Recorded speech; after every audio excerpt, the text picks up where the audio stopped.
उठा राष्ट्रवीर हो,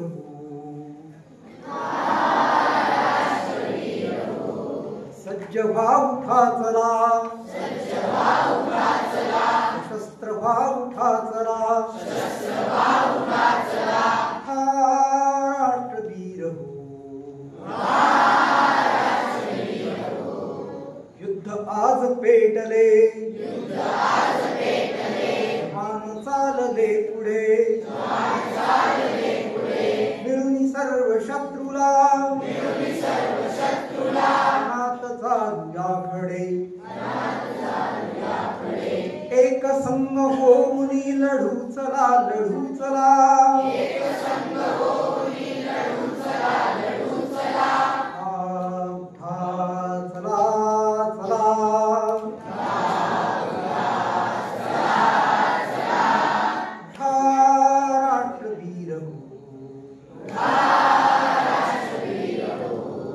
वायुपुत्र होऊनी गीत भास्करा, होऊनी अगस्ती, येऊनी टाकू सागरा, मन्युबाळ होऊनी रणात जिंकू मृत्यूला, चला चला,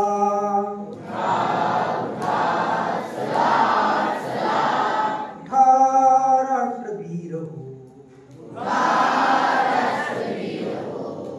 चंद्रगुप्त वीर तो, लुनी आज आठवू, शूरता शिवाजीची, नसानसात साठवू, दिव्य ही परंपरा, खंड चालवू चला, चला चला,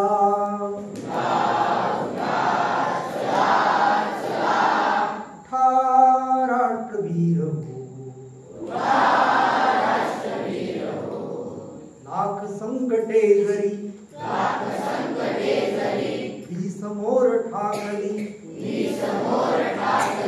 मान ताठ आऊची, पुन्हा पुढे न वाकली,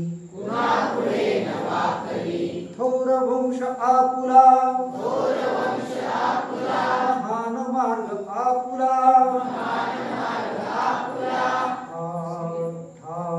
चला चला,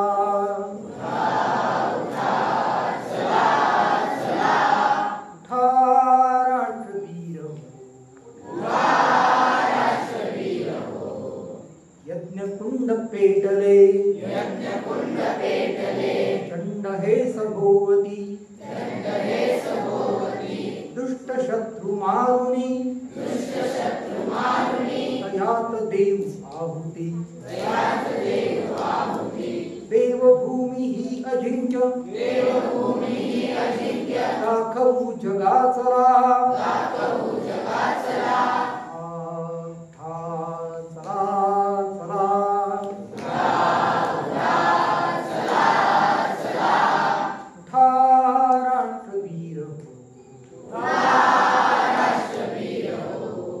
सज्ज व्हा उठा चला, सशस्त्र व्हा उठा चला,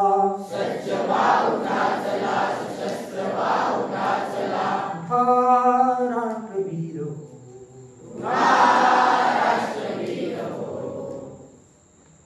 सर्व बंधू आणि भगिनींनो, आपण पाहतो की पाकिस्तान नावाचं एक दुष्ट करंट असं राष्ट्र आपल्या देशाचा घात करण्यासाठी सदैव टकलेला.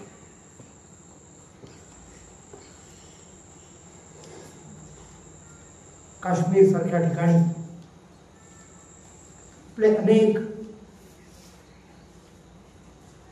बंधू भगिनी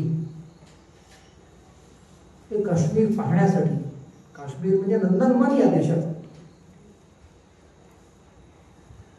ते सिंधूचं दर्शन घेणं असेल, वैष्णोदेवीचं दर्शन घेणं असेल, शंकराचार्यांची भूमी पाहणं असेल त्यासाठी गेलेले होते.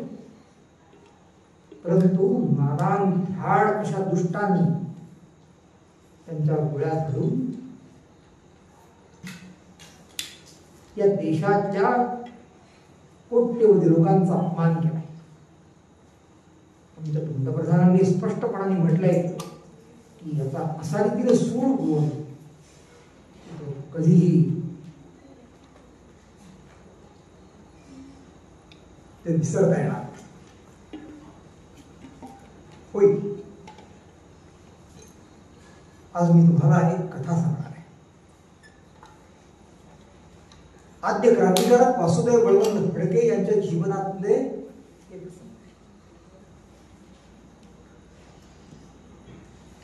1857 स्वातंत्र्य समर झालं होतं आणि त्यामुळे संपूर्ण देशभर अनेक वीरांनी, पराक्रमी वीरांगणांनी अतुलनीय पराक्रम गाजवून या देशाला स्वातंत्र्य मिळवण्यासाठी एक समर असं प्रत्यक्ष घडवून आणलं. पण दुर्दैवाने त्याच्यामध्ये जो अपेक्षित यश ते मिळालं नाही. आणि मग असं वाटलं की पुन्हा इंग्रजांच्या विरुद्ध कोणी उभं राहील की नाही शंका येत होती. परंतु अशा स्थितीमध्ये एक वीर उभा राहिला आणि त्याने पुन्हा या देशामध्ये एक वेगळ्या प्रकारचं चैतन्य निर्माण केलं. प्रसंग असा घडला की वासुदेव बळवंत फडके हे नोकरीच्या निमित्ताने इंग्रजांच्याच कचेरीमध्ये काम करीत होते. दर सुट्टीच्या वेळेला वासुदेव आपल्या आईवर अपार भक्ती असल्या कारणाने तिचं दर्शन घेण्यासाठी ते सतत जायचे, त्यांची सेवा करून परत यायचे. आणि अचानक तार त्यांची आई खूप आजारी असल्याच्या संदर्भात अस्वस्थ झाले. तसे धावत धावत ते जे इंग्रज अधिकारी होते त्यांच्याकडे गेले आणि म्हणाले की माझी आई आजारी आहे आणि तिची सेवा करण्यासाठी मला पाठवलं, मला रजा हवी आहे. रजा मिळणं तर दूरच राहिलं, उलट घोर अपमान केला. आम्ही कोणी मातृभक्त असू शकतो हे जणू त्या इंग्रजांना, दुष्टांना त्याला परवानगी द्यायची नाही असाच दुष्ट डाव त्याचा. आणि त्यामुळे वासुदेव बळवंत फडक्यांचा अपमान केला, शिव्या शाप दिले, रजा मिळणार नाही, काम करायचं म्हणून सांगितलं. अत्यंत बेचैन झाले, अस्वस्थ झाले. इकडे आई बिचारी वाट पाहतीये की आपलं लेकरू आत्ता येईल, मग येईल, त्याला डोळे करून बोलता पाहूया. ती तर आता खूप आजारी पडली आणि म्हणून ती वाट पाहतीये कोणीतरी येताना, घराकडे येताना तिच्या जेव्हा नजरेला पडायचं तेव्हा वासुदेव आला आणि म्हणून ती आनंदाने जायची. परंतु ती आलेली व्यक्ती जशीच निघून गेली असायची. दुर्दैवाने बराच वेळ वाट पाहून पाहून ती थकून गेली. पुन्हा शेवटी तार केली तिने. मी आता फार काळची सोबती राहिली नाही, तुला एकदा डोळे करून पाहायची इच्छा झाली आहे तेव्हा तू लवकर ये. पुन्हा गेली तार मिळाल्यानंतर. तरी मला परवानगी द्या, माझी आई आजारी आहे, मला जायला, माझी आईची सेवा करण्यासाठी कोण नाही आहे, मला जाऊ द्या. मिळाली. फार बेचैन झाले. त्यांनी निर्धार केला नोकरीवर लाथ मारली तरी चालेल, माझ्या आईची सेवा मला करायची आहे, मला जाऊ द्या. मग निघाले आणि शिरढोण नावाचं गाव, रेलगाडीतून उतरले. मग पुढे 18 कोस दूर शिरढोण होतं. धावतायत, पळतायत, केव्हा एकदा मी आईला भेटतोय, तिची सेवा करतोय असं त्यांना झालेलं. पोचतायत आणि एकदम कानावरची टाकू फोडल्याचे आवाज ऐकू आले. आई त्यांना सोडून गेली. आईचं शेवटचं दर्शनही त्यांना घडू शकलं नाही. माझ्या आईच्या आजारपणात तिची सेवा करणं सुद्धा मला शक्य झालं नाही आहे इंग्रजांच्यामुळे. आणि मग त्यांनी ठरवलं, मनात एक सुडाची भावना, अत्यंत फार क्रोध त्यांच्या मनात. पण नोकरीशिवाय पर्याय नव्हता. पुन्हा नोकरी चालू झाली. वर्ष होतं आणि मग आईचं वर्षश्राद्ध. त्या वर्षश्राद्धाच्या निमित्ताने ते पुन्हा इंग्रज अधिकाऱ्यांच्याकडे गेले. मला आता तरी परवानगी द्या, माझ्या आईचं श्राद्ध आहे आणि त्यासाठी मला ते धार्मिक विधी करण्यासाठी. उलट त्या श्राद्ध कल्पनेची टिंगल टवाळी केली, त्यांना परवानगी मिळाली. त्यांनी ठरवलं आता इथं एकच गोष्ट करायची, मला माझ्या आईची सेवा ज्यांनी करू दिली नाही अशा स्थितीमध्ये मी काय करू शकतो. आत्ता माझी थोरली आहे, माझी मोठी आई आहे, ती भारत माता, तिची सेवा मला केली पाहिजे. आणि यासाठी त्यांनी नोकरीवरती लाथ मारली. आणि त्यांनी ठरवलं की लोकांचं संघटन करायचं, सैन्य उभं करायचं, सशस्त्र क्रांतीचा केतू भरायचा आणि या दुष्ट इंग्रजांना या देशातून हकलून देऊन देश मुक्त करायचा. आणि मग त्यांनी सैन्य उभं करण्यासाठी प्रयत्न सुरू केले. त्यावेळेला रामोशी लोक होते. रामोशी लोक म्हणजे रात्रीच्या वेळेला गस्त घालणारे, त्या गावांमधल्या लोकांचं रक्षण करणारे. दरोडे पडायचे, चोऱ्या व्हायच्या, अशा वेळेला हे रामोशी लोक त्या गावाचं रक्षण करण्यासाठी धावून जायचे. आणि दुर्दैवाने या इंग्रजांनी त्यांची वतनं जप्त केली होती. आणि त्याचा परिणाम हे सगळे रामोशी लोक उपाशी तपाशी, घरात लेकरं अन्न भूक म्हणून दाहून रडायची, तर त्यांना काय द्यायचं पण खायला शांतपणे असते, अशी स्थिती निर्माण झाली. त्याचा उपयोग करून घेऊ आणि या अस्वस्थ असणाऱ्या रामोशी लोकांचं संघटन करून आपण मोठी सेना उभी करायची असा निर्धार. पण सैन्य उभं केलं, लोक जमा झाले. आता त्यांना हातात शस्त्र द्यायला हवी, त्यांचा पगार द्यायला हवा, यासाठी लोकांच्याकडून मदत जमा केली. यासाठी जागोजागी खेडोपाडी हिंडून ते व्याख्यान द्यायला आपणच पुकारायचं.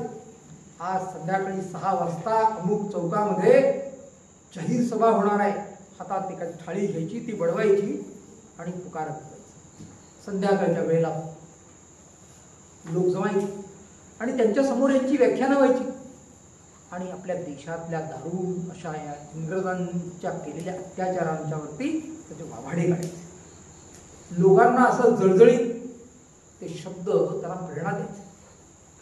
परंतु सगळ्यात शेवटी भाषण संपल्यानंतर आम्ही सेना उभी करतो आहोत, त्यासाठी शस्त्रास्त्र आणि त्यांचे पगार देण्याकरिता आम्हाला पैसे हवेत, तेव्हा या ठिकाणी मी झोळी फिरवतोय, आपण त्याच्यामध्ये मदत करा, योगदान द्या, असं त्यांनी टाकू फोडून आवाहन केलं लोकांना. परंतु दुर्दैवाने सगळं भाषण संपल्यानंतर त्या झोळीमध्ये कोणीच काही टाकलं नाही. अस्वस्थ झाले. असं खूप वेळा अनुभव आला.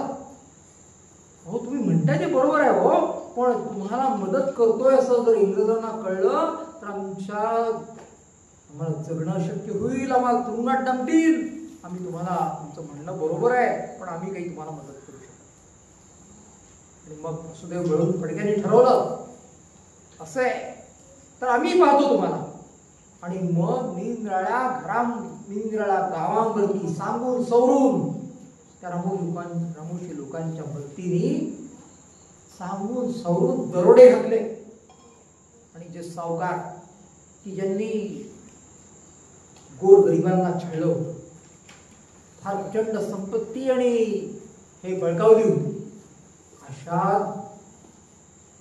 जे सावकार होते त्या सावकारांच्या घरावरती दरोडे पडले आणि दिवसा ढोळ्या तिजोऱ्या फोडल्या आणि संपत्ती नेली.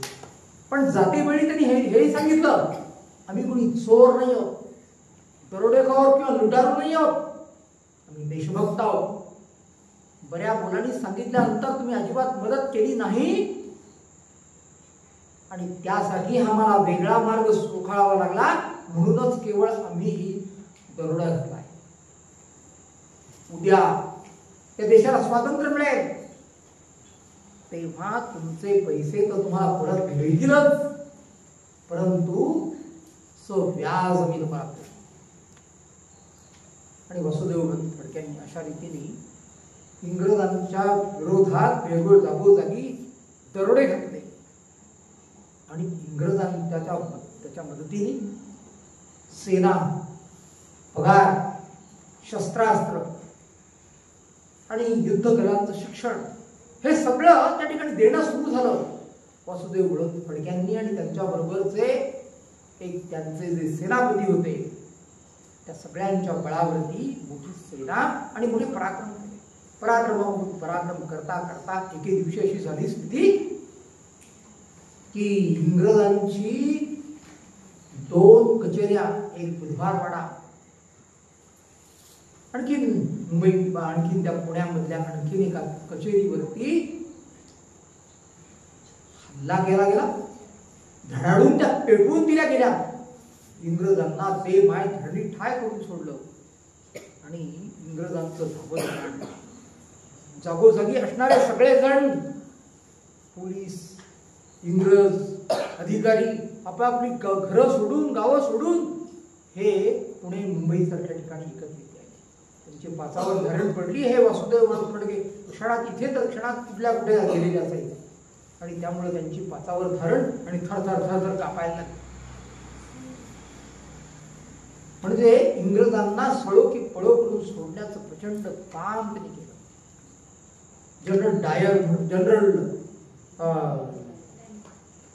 त्यावेळेला एक इंग्रजांचा अधिकारी, तर त्याची योजना हा वसुदेव बळवंत फडक्यांना पकडण्यासाठी योजना केली. तर तरी सुद्धा काहीही त्याचा इंग्रजांना कशात यश येत. पण एके दिवशी दुर्दैव म्हणता येईल की प्रत्यक्ष इंग्रजांचे अधिकारी आणि त्यांचं सैन्य आणि प्रत्यक्ष वसुदेव बळवंत फडक्यांचं सैन्य यांची एका डोंगरावरती प्रत्यक्ष समोरासमोर गाठ भेट झाली. शस्त्र भिडलं. दुर्दैवाने त्याच्यामध्ये इंग्रजांच्या गोळीचा एक गोळी त्यांचे सेनापती आनंदराव रामोशी तर त्यांना लागली आणि ते खाली कोसळले. म्हणजे सेनापती पडले म्हटल्यानंतर सगळीकडे घबराट सुरू झाली आणि वसुदेव बळवंत फडक्यांच्या सैन्यामध्ये चलबिचल निर्माण झाली. आता काय आमचं खरं नाही आहे आणि म्हणून तो त्या सैन्यातून काढता पाय घेतला. त्याच्यामध्ये वसुदेव बळवंत फडक्यांनी खूप पराक्रम आणि खूप मोठी शर्त केली होती. त्याच्यामध्ये ते अक्षरशः स्वतःचा जीव वाचवण्याकरिता ते कोसळले आणि गडगडाकडे खाली आता कपाळ मोक्ष होणार की काय अशी भीती निर्माण सुदैवाने एका झाडाला अडले म्हणून त्यांचे प्राण वाचले. आणि नंतर मात्र केवळ सैन्याची अस्थिरता निर्माण झाली. पुन्हा सेना उभी करा आणि त्याच्यामध्ये हैदराबादमध्ये जाऊन म्हणजे त्या ठिकाणी जी काही एक ठिकाण आपण गाणगापूर म्हणतो तसं दत्तांची 3 स्थानं महत्वाची. एक नृसिंहवाडीचं नरसिंह मंदिर, दुसरं गाणगापूर आणि तिसरं औदुंबर. तर त्या गाणगापूरला ते अत्यंत गुरुभक्त होते. म्हणजे गुरुदेवांच्यावर त्यांची भक्ती होती. त्यांनी गुरुचरित्र स्वतःच्या हस्ताक्षरात लिहून काढलेली. स्वतःचा वेश बदलला रुद्राक्षाच्या माळा वगैरे घालून त्यांचे प्रयत्न सुरू होते, परंतु त्या प्रयत्नामध्ये त्यांना यश मिळालं नाही. आणि दुर्दैवानी एके दिवशी बायका पाणी भरत होत्या. पाणी भरता भरता एक चुकून बायकांच्या तोंडून शब्द, हो हे इंग्रज मूर्खच आहेत, हो वासुदेव बळवंत फडके कुठे आणि शोधतायत कुठं, हो वासुदेव बळवंत फडके गणगापुरात आहेत आणि हे तिकडं नाशिक आणि त्र्यंबकेश्वर आणखी तिकडे कुठेतरी शोधायला लागलेत, त्यांच्या बापाला तर सापडतील काय. ही गोष्ट एका पोलिसाच्या बायकोने ऐकली आणि फार मोठं बक्षीस लावलेलं होतं वासुदेव बळवंत फडक्यांना पकडण्यासाठी. म्हणून तर आता आपल्या नवऱ्याला मोठं बक्षीस मिळणार आणि म्हणून ती गोष्ट त्याने आपल्या नवऱ्याला सांगितली. आणि ही गोष्ट ताबडतोब ती इंग्रज अधिकारी जो होता त्या कळली आणि ताबडतोब तो त्या ठिकाणाहून ह्या गणगापूरच्या ठिकाणी निघाला. ही गोष्ट वासुदेव बळवंत फडक्यांना कळली आणि त्यांनी मग आपल्या बरोबर आणखीन एका सहकार्याला बरोबर घेतलं आणि मग ते दोघे जण आपलं त्या गणगापुरातलं स्थान सोडून ते पळत पळत निघाले. पावसाळ्याचे दिवस होते आणि पाऊस म्हणजे भीमा नदीला प्रचंड पूर आलेला. त्यांना भीमा नदी ओलांडून पलीकडे जाणं आवश्यक होतं, कारण शत्रू आपल्याला कोणत्याही क्षणी काढणार आणि म्हणून नदी ओलांडायची. पण नदी ओलांडणार कशी, नदी तर पूर्ण दुथडी भरून वाहत होती, पूर आलेला होता. अशा स्थितीत एक नावाडी दिसला. नावाड्याला त्यांनी विचारलं की आम्हाला पलीकडच्या तीरावर नेऊन पोहोचव, तुला काय लागेल ते बक्षीस आम्ही देऊ, परंतु हो आम्हाला काय वेळ लागले की काय, त्या पुरात आमची नाव सुटली तर आम्ही गटांगळ्या घेऊन आमचे प्राणी जातील, मी काही मदत करणार नाही. पण शेवटी मोठं पैशाचं आम्ही दाखवल्यानंतर तो पुन्हा तयार होता, पलीकडच्या तीरावर पोहोचवलं. परंतु त्यावेळेला वासुदेव बळवंत फडक्यांनी त्यांना आवर्जून सांगितलं, इथून कुणाला तरी नेऊन पलीकडे पोहोचवलंय हे कुणाला सांगू नको. आणि दुर्दैवानी तो इंग्रज अधिकारी तो त्या ठिकाणी आला. त्या नदीच्या किनाऱ्यावरती त्याने बघितलं तर नावाडी त्याला दिसला. त्याने विचारलं की इथून कोणी गेलं का, म्हणून नाही. त्यांनी त्याला आम्ही दाखवण्याचा प्रयत्न केला आणि मग त्यांनी सांगितलं, हो मी 2 जणांना पलीकडच्या तीरावर पोहोचवलंय. त्याने लगेच तराफे तयार केले आणि आपल्या घोड्यांसह त्याने पाठवून जंगलातल्या सगळ्या लाकडांचा उपयोग केला आणि त्याने त्या घोड्यांसह तो पलीकडच्या तीरावर पोहोचला. देवरनाडगी नावाचं ठिकाण. त्या देवरनाडगी गावामध्ये हे गेले तर अंगामध्ये 3-4 ताप त्यांना विषमज्वर झालेला होता. आणि अशा स्थितीमध्ये वासुदेव बळवंत फडके धावतायत, पळतायत. शेवटी इतकी ग्लानी, इतके थकून गेलेले ते त्या ठिकाणी एक ग्रामदैवताचं मंदिर, लोक मोठ्या संख्येने त्या ठिकाणी झोपलेले होते. तिथं ते गेले, त्यात आपला एक पथारी पसरली आणि ते त्यांना गाढ झोपलं. जनरल डॅनियल हा जनरल डॅनियल पाठलाग करीत करीत थेट तिथपर्यंत आला. त्याने ओळखलं, गाढ झोपी गेलेले जवळजवळ 6 फूट लांबीचे, रुद्राक्षाच्या माळा, दाढी वाढलेली, कपणी वस्त्र अशी परिधान केलेली अशी व्यक्ती ही वासुदेव बळवंत फडके नक्की. तो त्यांच्या छतावर जाऊन बसतो. त्याही स्थितीत तो चौताळून वासुदेव बळवंत फडके एकदम उठतात. अरे मग खाडासारखा असा बेभान असताना, असा अंधार पडल्यानंतर तू काय मला हे करतोयस, हिंमत असेल तर उभा राहा असं आव्हान देतात.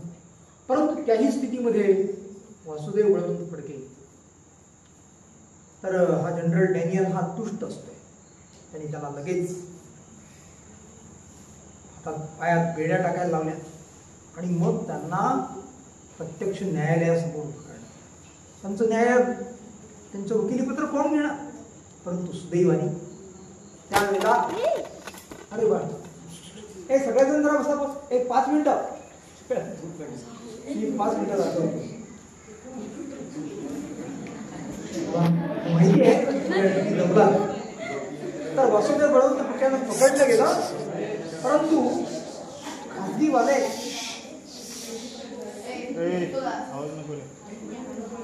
म्हणून सार्वजनिक काका त्यांनी त्यांचं वकिली पत्र घेतलं आणि सांगितलं यासाठी त्यांना कोणीतरी भय दाखवण्याचा प्रयत्न केला. अहो, कुणाचं वकिली पत्र घेताय तुम्ही? याचा परिणाम तुम्हाला कारागृहात जावं लागेल. त्यांनी सांगितलं मला कारागृहात जावं लागलं तरी हरकत नाही, पण वासुदेव बळवंत फडक्यांसारख्या देशभक्ताच्या पाठीशी मी त्यांचं वकिली पत्र घेऊन राहिलो. हे माझं कर्तव्य मात्र मी बजावलं एवढं तरी नक्की कोणीतरी म्हणेल. त्याप्रमाणे त्यांच्या म्हणजे कायदे कानून हे सगळे सुरू झाले. दुर्दैवाने इंग्रजांच्या पुढे न्याय मिळणार कुठला होता आणि वासुदेव बळवंत फडक्यांना जन्मठेपेची शिक्षा झाली. त्यांना एडन नावाचं ठिकाण आपल्या देशापासून दूर जवळजवळ 2000 मैल लांब त्या आफ्रिकेच्या तिथे त्यांना तुरुंगात जन्मठेपेची शिक्षा झाली. त्यांचे हाल हाल करणं सुरू झालं. परंतु वासुदेव बळवंत फडक्यांनी ठरवलं. त्यांच्या चित्तात एक महत्वाचा ध्यास होता. मी याच्यातूनही निसटणार. छत्रपती शिवाजी महाराज नाही का, आग्र्याला तुरुंगात असताना त्यांनी निर्धार केला औरंग्याला चुकवून सही सलामत जसे बाहेर पडले तसं या इंग्रजांच्या तावडीतनं मी निसटून जाणार. आणि त्यांनी निर्धार केला. आणि एके दिवशी अंगात प्रचंड ताप, त्याला क्षय झालेला. परंतु हाल हाल होत असताना सुद्धा वासुदेव बळवंत फडक्यांनी आपली सगळी ताकद पणाला लावली. पाय हे सगळे पणाला लावलं आणि तुरुंगाचा दरवाजा अख्खा कार उचलला आणि तो दरवाजा तसाच उचलून तुरुंगाच्या भिंतीला जवळजवळ 22 फूट उंचीची भिंत तिथे लावला. त्याच्यावरून चढले आणि त्याच्यावर चढून नंतर तिथून 22 फूट खाली तुरुंगाच्या बाहेर त्यांनी उडी घेतली. पळत पळत पळत पळत गेले. जवळजवळ 12 मैल पळत गेले आणि समुद्र किनारे आले. आता एकच ध्यास होता की हा समुद्र उल्लंघून जायचा. समुद्रातून एखादी आगनाव किंवा एखादी नाव ही आपल्याला मिळेल आणि याच्यातून आपण निसटू शकू अशा इच्छेने ते आजूबाजूला इकडे तिकडे सेरावेरा धावत होते, पळत होते, चालत होते. परंतु दुर्दैवानी या काळात कोणतीही नाव किंवा एखादी बोट काही मिळाली नाही आणि 2 पठाणांनी त्यांना पकडलं. पुन्हा त्यांना तुरुंगवास, पुन्हा त्या एडनच्या कारागृहात हाल हाल हाल. त्यांचा क्षय झालेला. त्यात बर्वे नावाचे एक डॉक्टर होते. त्यांनीच केवळ काय ती त्यांची सेवा केली.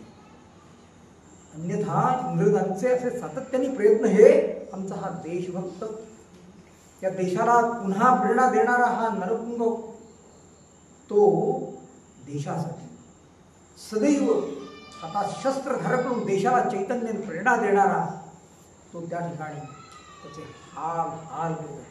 त्याही स्थितीमध्ये ते काय म्हणतात वासुदेव बळवंत फडके आपल्या देशबांधवांना, माझ्या देशबांधवांना मला क्षमा करा. मी या कारागृहातून सुटू शकलो नाही. तुमची जी सेवा करणं आवश्यक होतं आणि या देशाला स्वातंत्र्य मिळवून देण्याचं काम मला करणं आवश्यक होतं ते मी करू शकलो नाही. याबद्दल सगळ्या माझ्या देशवासियांना मला क्षमा करा. मी पुन्हा पुन्हा जन्म घेईन आणि मायभूमीचं पांग फेडण्यासाठी, तिच्या दास्य शृंखला तोडण्यासाठी मी पुन्हा अवतीर्ण होईन असं त्यांनी म्हणून ठेवले. वासुदेव बळवंत फडके 17 फेब्रुवारी 1883 हा दिवस. त्या दिवशी खूप हाल अपेष्टा झालेल्या आणि रोग जर्जर झालेले आणि वासुदेव बळवंत फडक्यांची प्राणज्योत मालवली. ती गोष्ट आपल्या लोकांना कळू सुद्धा नये याची व्यवस्था या दुष्ट इंग्रजांनी केली. म्हणजे इंग्रज किती दुष्ट होते, किती नराधम होते. एखादा देशभक्त आपल्या आईची सेवा सुद्धा करू शकत नाही. त्याला तुरुंगात डांबलं जाते, त्याचे हाल केले जातात. तो शेवटपर्यंत आपल्या मातृभूमीसाठी जगतोय, त्यांनी कर्तव्य बजावलं. वासुदेव बळवंत फडके जाऊन ही बरीच वर्ष झाली, परंतु त्यांच्या प्रेरणेतून अनेक पुढच्या काळात क्रांतिकारक निर्माण झाले. वासुदेव बळवंत फडक्यांच्या ज्या वर्षी त्यांचं बलिदान झालं, निर्वाण झालं, त्याच वर्षी 28 मे 1883 वासुदेव बळवंत फडके गेले, किंवा 17 फेब्रुवारी 1883 त्याच वर्षी इकडे घगूर नावाचं ठिकाण, नाशिक जवळ घगूर नावाचं ठिकाण, त्या ठिकाणी विनायक दामोदर सावरकर नावाचा एक असा तेजस्वी मुलगा जन्माला. कोणी सांगावं, कदाचित पुनर्जन्म व्हावा, वासुदेव बळवंत फडक्यांनी पुन्हा जन्म घेतला असेल या देशाला स्वतंत्र मिळवण्यासाठी. आपले अनेक देशभक्त असे तेजस्वी, असे पराक्रमी की ज्यांच्या स्मरणाने सुद्धा आपल्या प्रेरणा आणि चैतन्य प्राप्त होतं. अशा वीरांचं स्मरण हे आपल्याला खूप काही दिशा मार्गदर्शन करीत असतं. आपण चित्तात आपण साठवूया वासुदेव बळवंत फडके आद्य क्रांतिकारक. भारत माता की जय. वंदे मातरम.